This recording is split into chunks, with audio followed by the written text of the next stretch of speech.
Bonjour et bienvenue dans une nouvelle vidéo consacrée à la résolution de sujets type bac. Ces sujets, vous les trouverez dans les annales de sujets SES sur le site ses.ac-versailles.fr. Aujourd'hui, nous traitons une partie 2 de l'épreuve composée sur le chapitre Quels sont les fondements du commerce international et de l'internationalisation de la production. Bien, le sujet.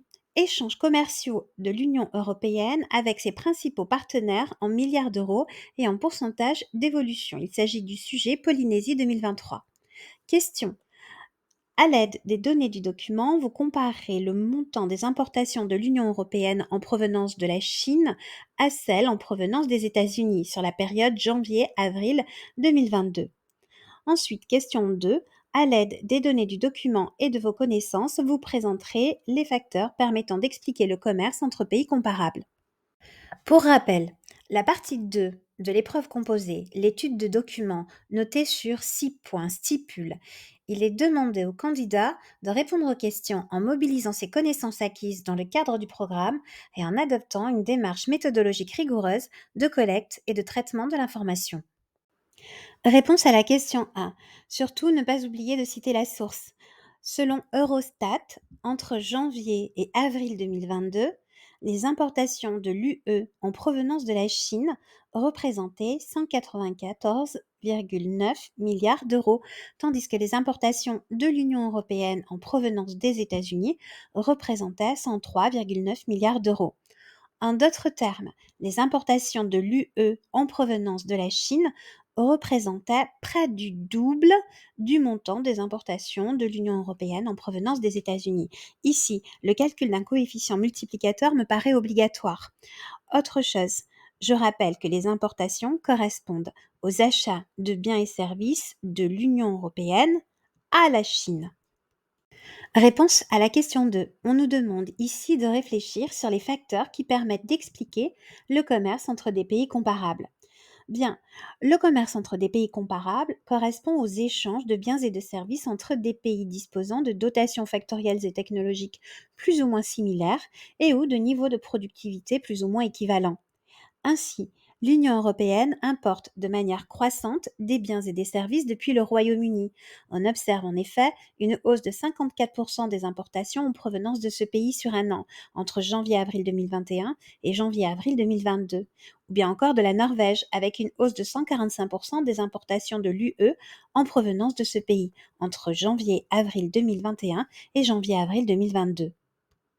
Maintenant, la question 2 implique également d'utiliser votre cours. Et deux grands facteurs permettent d'expliquer le commerce entre pays comparables. Tout d'abord, l'existence d'un commerce intrabranche, c'est-à-dire un commerce croisé de biens similaires.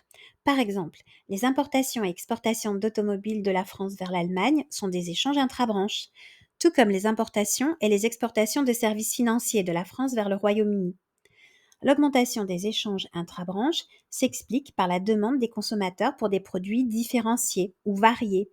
La théorie économique montre en effet que la satisfaction des consommateurs est plus importante lorsqu'ils disposent de biens différenciés.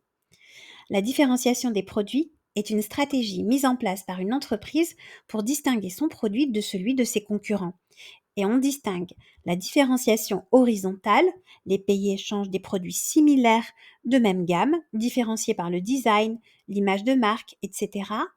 Et la différenciation verticale, les pays échangent des produits similaires de gamme différentes que le consommateur hiérarchise selon leur qualité.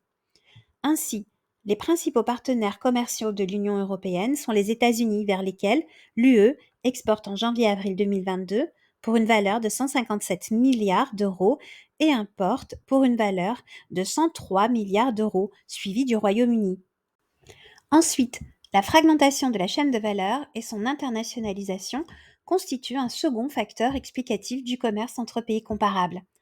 La fragmentation de la chaîne de valeur correspond à la division physique et géographique du processus de production. En effet, la fragmentation des chaînes de valeur conduit à une répartition des différentes étapes de la fabrication dans plusieurs pays en fonction de leurs avantages comparatifs, ce qui accroît les échanges de produits intermédiaires, composants, produits semi-finis appartenant à une même branche d'activité. La plupart du temps, Les étapes du processus de production qui génèrent le plus de valeur ajoutée, comme la conception ou la recherche et développement, sont réalisées dans les pays développés. C'est votre fameuse courbe du sourire dans votre cours, ce qui explique l'accroissement des échanges entre l'Union européenne et des pays comme les États-Unis, la Norvège, avec cette hausse de 145% des importations en provenance de la Norvège en un an, le Royaume-Uni, etc. Cette vidéo est à présent terminée et je vous retrouve très bientôt pour un nouveau sujet bac. Au revoir.